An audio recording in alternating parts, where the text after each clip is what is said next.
Ruthless Compassion is a podcast about how you can turn your emotional shit into fertilizer for success and see your darkest moments as opportunities to transform into a powerful kindness warrior. If you enjoy this podcast, please leave a review wherever you listen.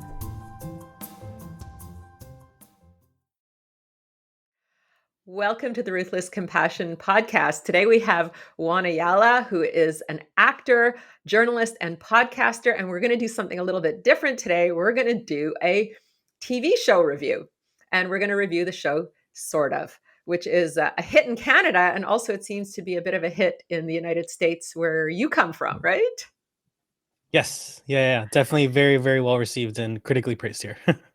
Wonderful. So before we start talking about the show, I thought maybe you could just say a little bit about yourself and who you are and why it's fun for you to talk about this show in particular. So my name's Juan Ayala, as you all heard before. I'm an actor, journalist, podcaster. I wear a jack of all trades. I went to school for theater in Connecticut and then continued studying here in New York City. And I've been a journalist for the last 5 years. I'm part of the Critics Trust Association. I work for a company called Media Village. I write reviews for the website. I host a podcast there with guests each week that are from entertainment. We talk about diversity and inclusion. The show's called Multicultural TV Talk. And prior to that, I started my first podcast called Actors with Issues, which also has guests from entertainment, TV, film, and Broadway. And we sort of break down different stigmas that actors don't often talk about that you see in interviews. You do a little bit now in sort of like around award season. I think it's Variety or Hollywood Reporter will have those roundtable interviews with all of the actors who are sort of awards buzzy at that time. And it's like a 45 minutes to an hour. So they'll cover everything from getting their first agents to obstacles they face in their career. But I'm not talking with A-listers. It's with sort of folks who are coming up who are in the thick of it right now in their careers. So we talk about a lot of stuff from mental health to diversity to the various issues, given the name of our show, Actors with Issues, the various issues that actors who are on the rise right now do encounter, through social media, through the many different things that are going on there. But that's basically me. And for this show, for Sort of, I had one of the actors on my podcast, Amanda Cordner, who plays Seven on the series. She was a guest on my show earlier this year. And watching the show, I always like to do as much research as I can when I have a guest on. So I'll watch, if I can, the full season of their show as much as I can. And was just very surprised at how nuanced the show was in general. The wonderful things it does for representation. You're seeing these non-binary characters, these gender fluid characters who are people of color, who are not often represented. And if they are in a show, they're sometimes a caricature. They're there for the joke, to be the butt of the joke, or to deliver a quippy one-liner and then walk off. But here they're front and center, and it's really wonderful to see that level of representation. And I actually did get to audition for season 2 after becoming a fan. Didn't get it. So obviously, as you all know, you've watched the show. But it was just really great to get to sort of tackle that writing early on, because the writing is just so great on the show.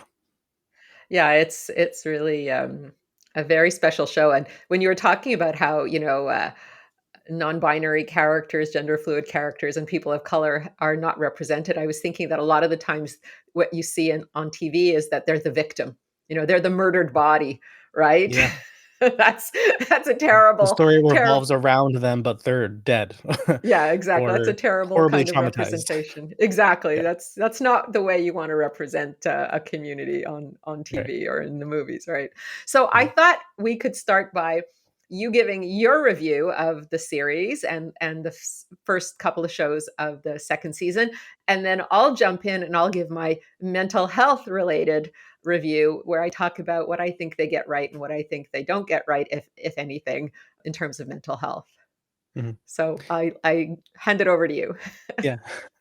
So even though the show is a comedy, it is still very serious. It's very grounded as well, which I appreciate. It's not over the top humor. It's very subtle. The kids on the show are hilarious with their one-liners or whatever, but it deals with some pretty, troubling and dark material, which is really interesting to see in a queer storyline, because as you mentioned, queer storylines often in shows have to do a lot with trauma they take place during the AIDS epidemic, which is very important to see in media, but it's not all. Like, where's the queer joy? And in this case, it is, Sabi is on this wonderful journey of self-discovery, but then family gets involved. And as a Latino myself, and, many ethnic communities are still very, have tons of toxic masculinity that we all have to deal with during our own coming out journeys. But the way it's been handled on the show so far has just been handled so delicately.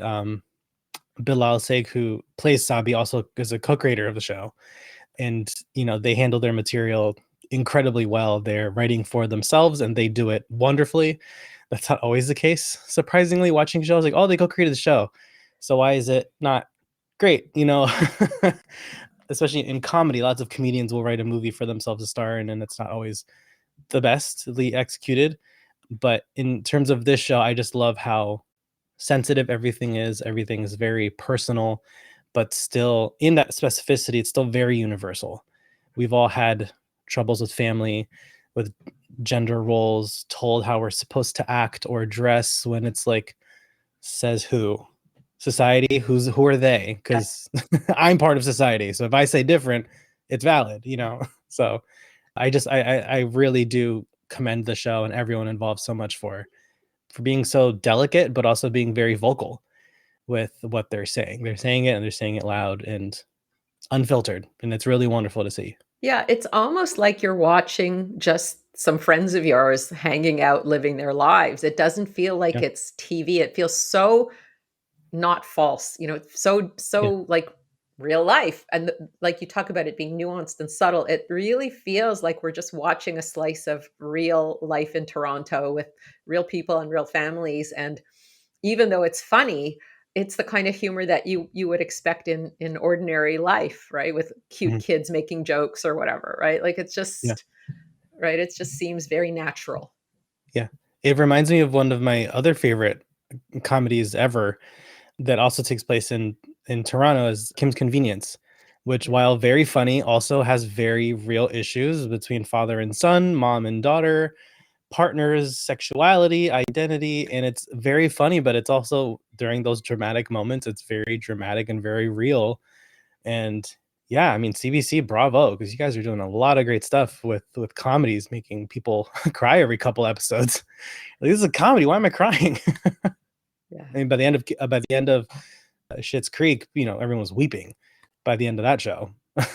Yeah, well, I think there's obviously some type of sensibility up here Mhm. where we recognize that comedy doesn't have to be slapstick, and it can be nuanced. It can have elements of sadness and poignancy and tenderness, and it doesn't Yeah, have to be just hardy har har. right. Yeah, Yeah. absolutely. American comedy has gone that way a bit.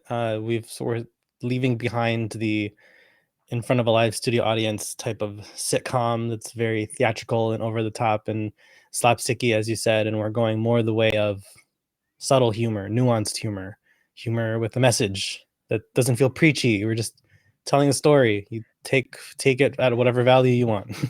Is there any character in the show that you particularly like loved or related to, that that you really felt like, oh yeah, this is the character for me, my favorite character? I mean, the two kids in season one were just so wonderfully handled. I mean, the little boy reminded me a lot of my nephew, glued to his little gaming device and Oh, couldn't, not a care in the world. When they have to make a decision, they're ready to make it. And kids have so much inner strength that we don't realize. And I love my nephew to death. He's 14 now. He's not a little kid with a gaming device. Now he's on his cell phone. It's no longer his little Nintendo Switch, or he right. still plays it, but and then for season two, coincidentally, it's a character I auditioned for. It was Wolf, who's a new character this season. Yeah. I'm, in the US, we're only on episode 2 on HBO Max. We're not as far as you all are in Canada. But I just love what I know what's happening because I read the script, so I know a bit Right. of what's going to happen later, and just love how that's being handled. I was a very shy. I'm still very shy and introverted, but I interview people for a living now, so I've learned to break out of my shell a bit. But since then, or before that, I was very introverted, and I didn't come out until my mid 20s. So before that, I was also having this sort of identity crises and awakening and all of that. So I relate with his character very much. Yeah, I think every single character is played with those nuances and those subtleties, Mhm. and they're all believable. Like there's not one dud in the mix. Like every Yeah. single character, the parents, you know, Bessie and her husband, their kids, like every character, even the like, you know, small roles, everyone seems very believable, right? Yeah. Like Yeah. if we jump ahead toward later part of season 2, Seven's mother appears, and Oh, really? she's an interesting character. She's her daughter calls her an emotional vampire, and it's like, I know a few yeah, of those. yeah. So I thought, yeah, and the way she was portrayed, I think, you know, they got it right. So yeah, there it doesn't feel like there's a dud character in the whole mix, right? Yeah. Everyone is completely written with intention, and that's the beauty of it being a small show. There's no filler. It is about this nanny and the family they care for and their family and their friend, and that's it. It's very small, and you know, there's no need even story-wise to bring in random guest characters. You know, you have Olympia who serves her purpose in the story Hmm. as sort of this awakening for Sabi in season 1, and this sort of just complete a disregard for the people around them and who cares what they think. I'm living my life. Hmm. And that's great to see because a lot of times you don't get to see that in queer stories. It's always a story of how worried they are of how others perceive them. And you have this fabulous character come in and say, who cares? Like they don't run your life. So why are you so worried about them? It's great.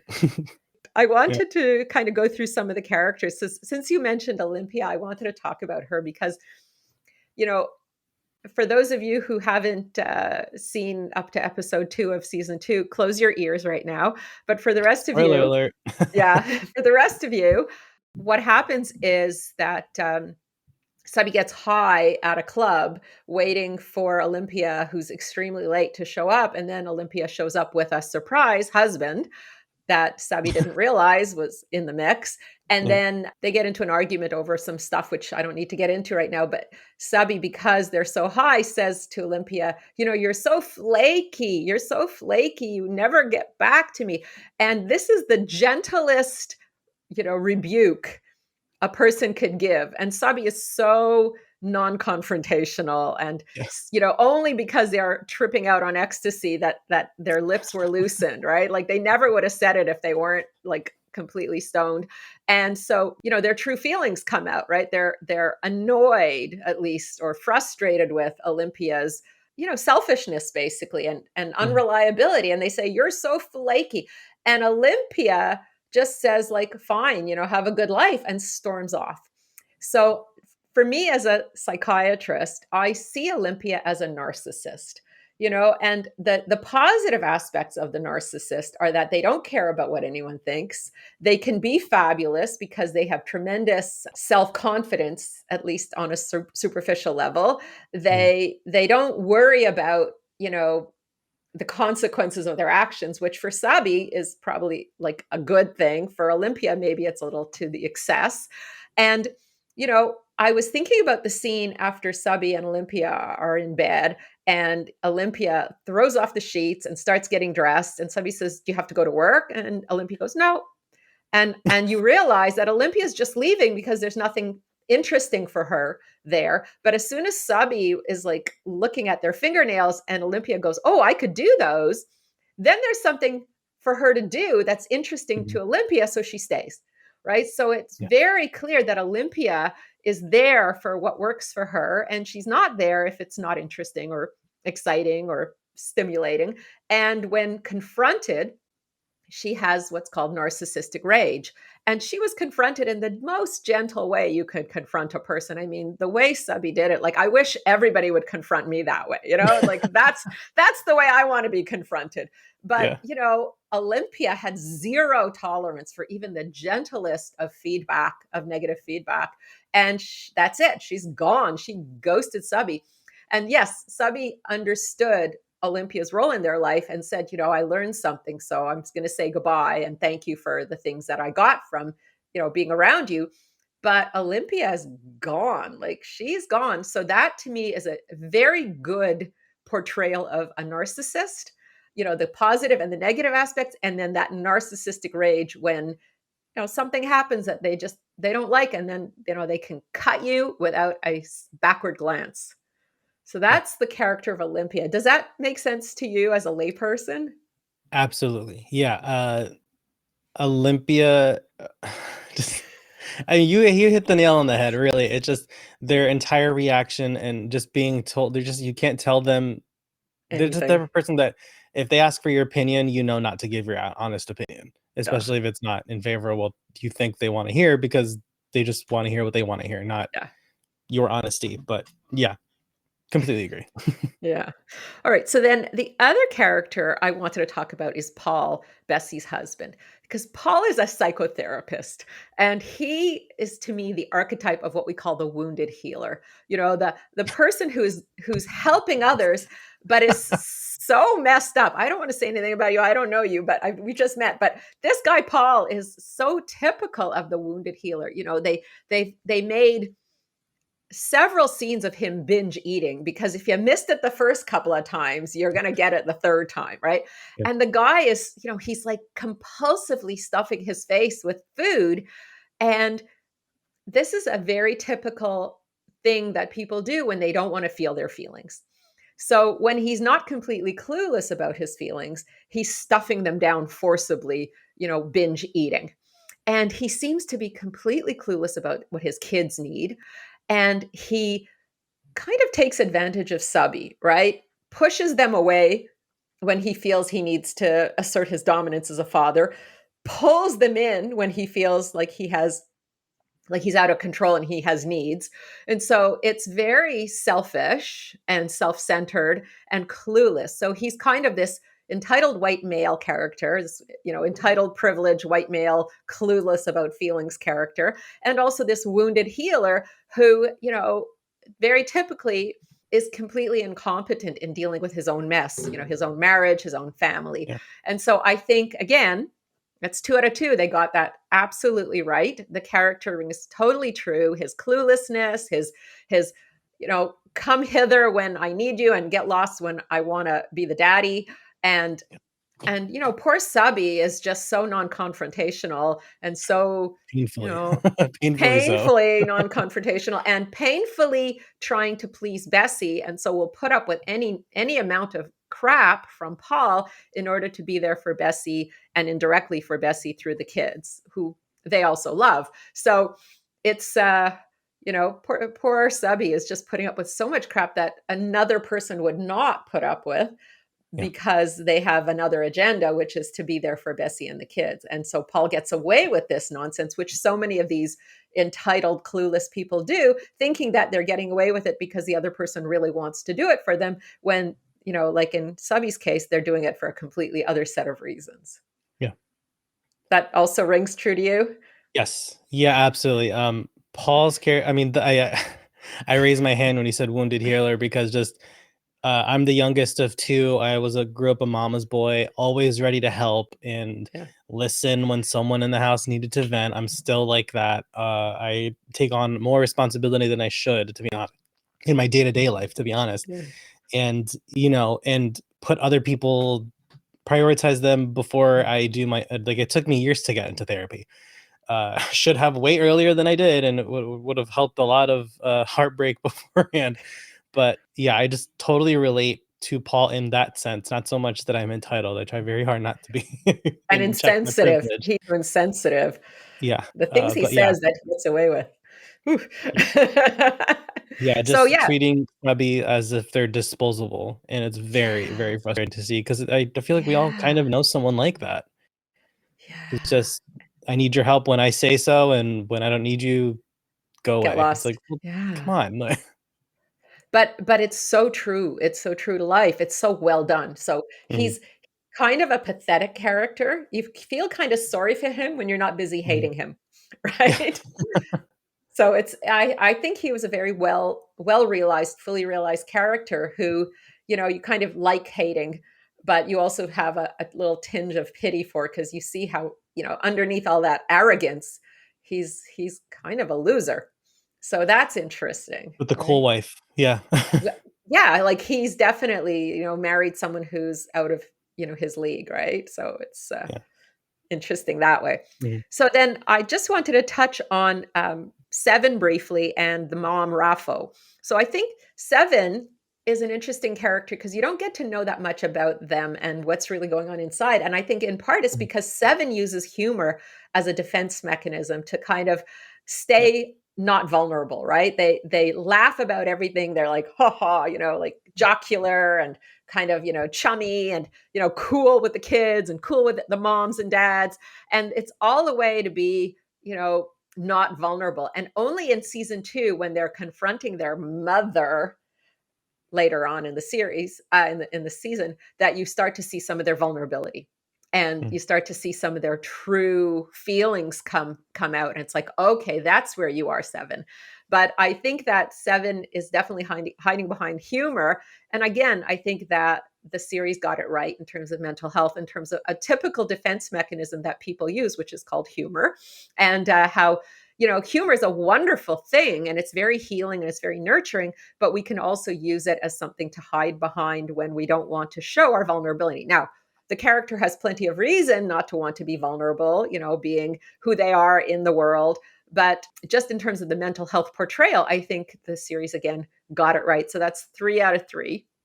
Yeah. And would you agree with that? That it's Yes. Yeah. Seven definitely has a fortress built around them, not just a yes. wall, but a fortress. Yeah. And they also take things a bit personally. Like when Sabi decided not to move to Berlin with them. I mean, they ended up dodging a bullet because Yeah. it didn't work out for Seven. So Yeah. if anything, something up above was looking out for for Sabi, not for Seven in that case. Yeah. But they just took it so personally. It's like not everything's about you. To me, it's a little bit of a selfish character at times as well. Well, when you Um, when you find out more about their mother, it again, like, oh, there's that's where it comes from. complete I'm sure. context. Yeah, it makes total sense why they have this kind of interpersonal rejection sensitivity.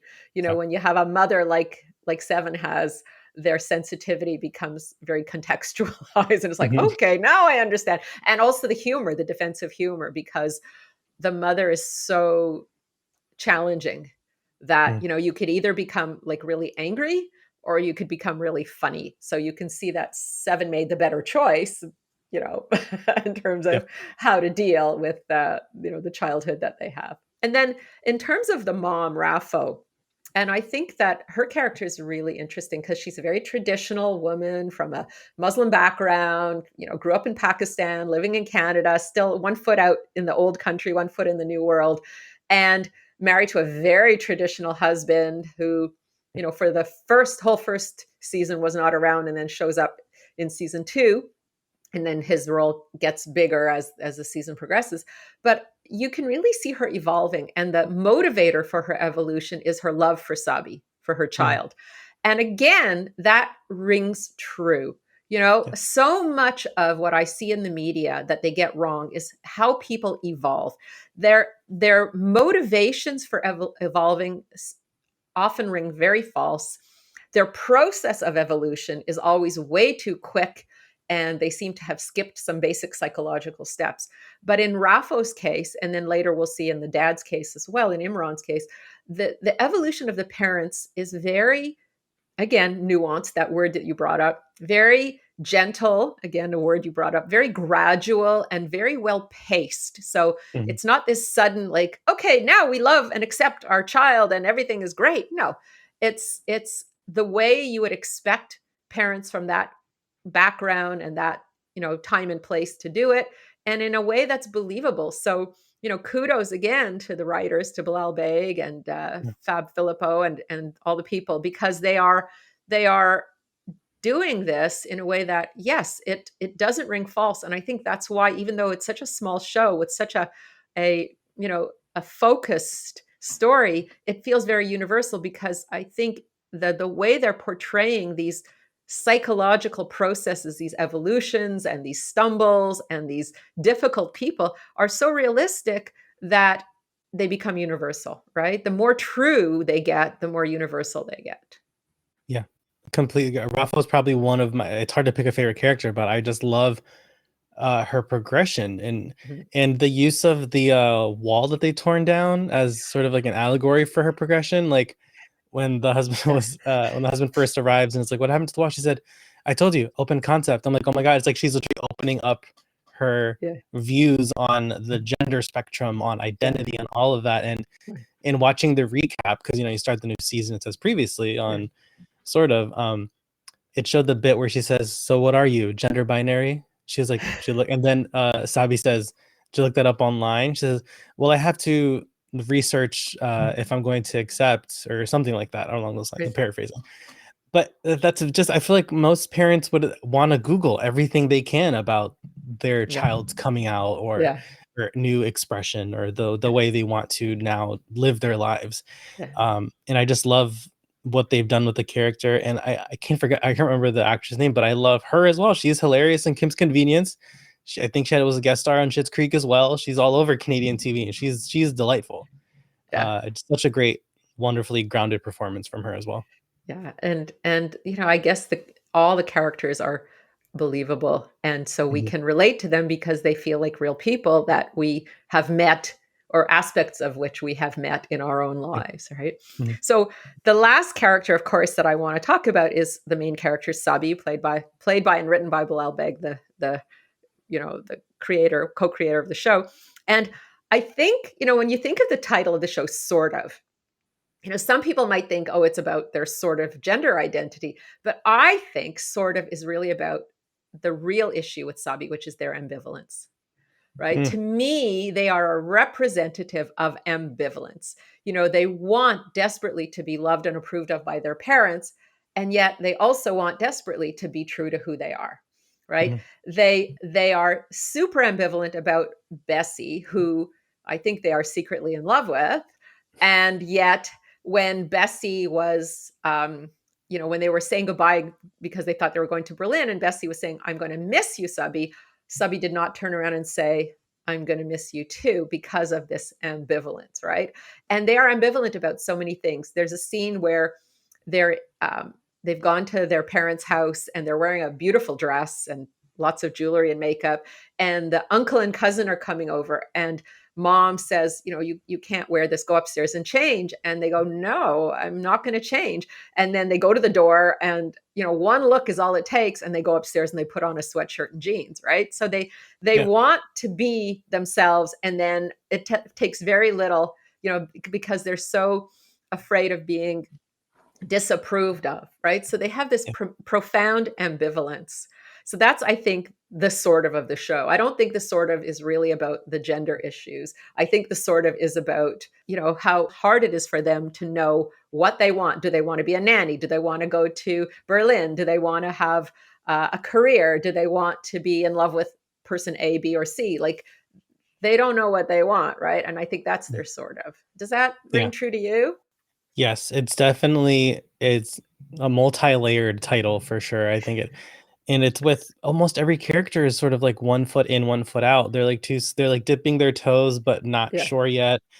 Sabi with how they want to express their identity, and Seven with how they are living their lives. They want to be this artist, but then things don't work out, so they're forced to sort of revert back to square one. And even with characters like Olympia, I feel like even she's trying to like have fun and meet new people, but then ends up shutting people out from completely on their own, from their Right. own doing. And Right. with Rafael trying to same thing, just so many so many characters have that sort of Yeah. Paul and Bessie also has a sort of, right? yeah. Because Bessie is also like, she's saying, I want to leave Paul, and then it's like, maybe I don't want to leave Paul, right? And Yeah. and it's, yeah, a lot of people have ambivalence in the show. A lot of people are Yeah. experiencing that sort of. And again, I think for many of us, we can relate to ambivalence because everyone's been ambivalent about something in their lives. Maybe not as ambivalent about so many things, surrounded by so many other ambivalent people, but that's, fiction. But I think we can relate to ambivalence, right? We can relate to not knowing what we want, or wanting two things at the same time and not knowing which to choose, right? Yeah, absolutely. It's probably, if I mean, of all the very relatable things in the show, it's probably the most relatable, because we all second guess things in our day to day, and oh, what if we did this? I'll never know, but we still harp on it even though we'll never know.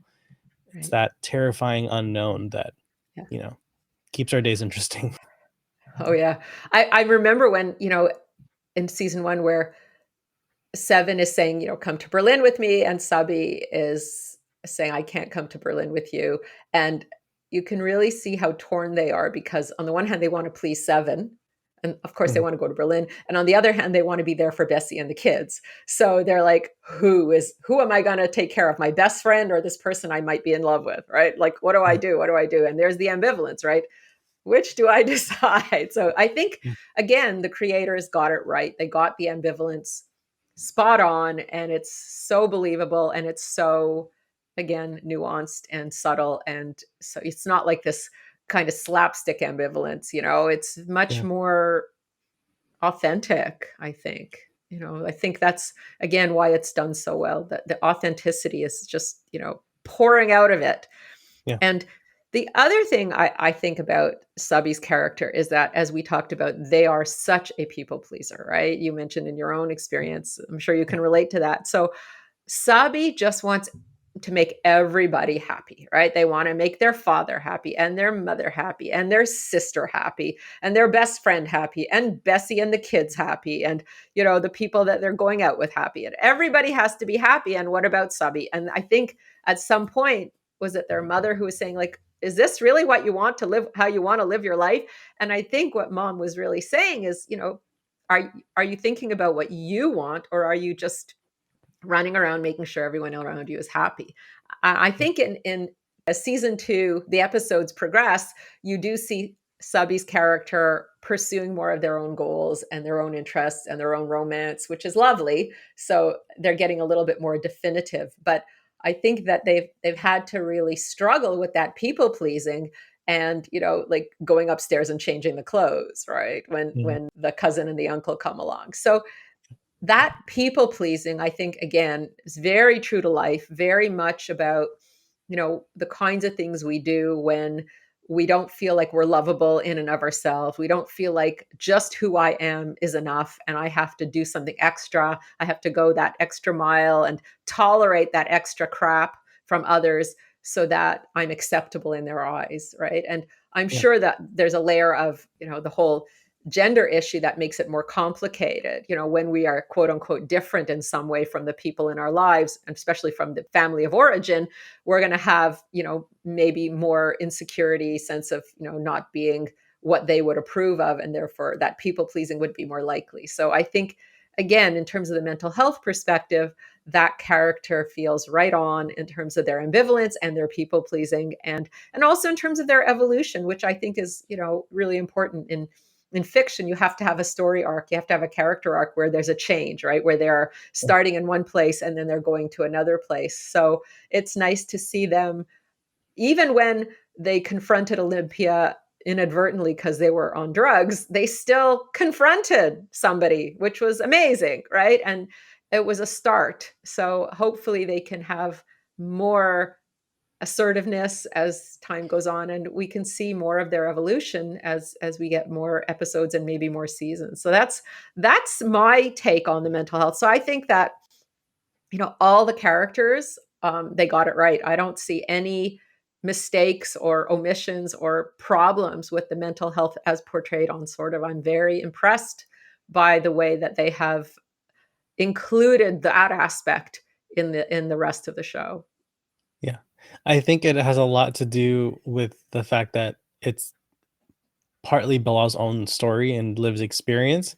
That's where the authenticity comes in, and it's not people writing about what they think depression is like, or what they think anxiety or narcissism is like, based on other portrayals in media. It is very grounded, and again, hats off to all of the writers and to Bilal and everyone for portraying it in such a lovely, emotionally driven, authentic way.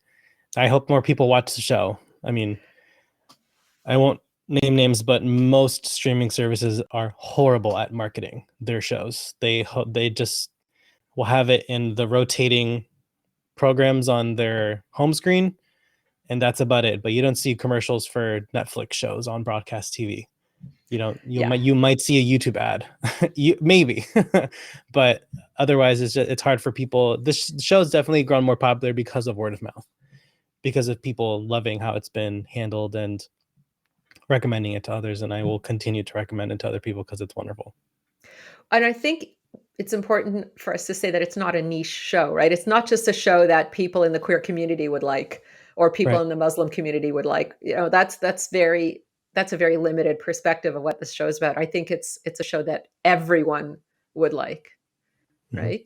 Does Yeah, that make sense to completely. Yeah, you? it's again, and it seems niche. Like one of my favorite shows right now, which I think will probably be number one on my top 10 list this year, is a show on FX on Hulu called Reservation Dogs, which follows a group of 4 indigenous teens on a reservation in Oklahoma. And you think that sounds super specific. How could I possibly relate to that? But there is someone to relate to everywhere, and to one of the parents, to one of the kids, to their friends, to the tribal police cop that they deal with all the time. And the same goes with sort of that these are very specifically written characters, but because of that, it's not broad. So it's not like, do I relate to them or not? It's like you will relate to someone on the show because everyone has experienced some level of what they're going through, whether it's a tough decision of what you're going to do for a living, who you're going to please, going for a relationship or not, breaking out of your shell, anything. There's so much to relate to here.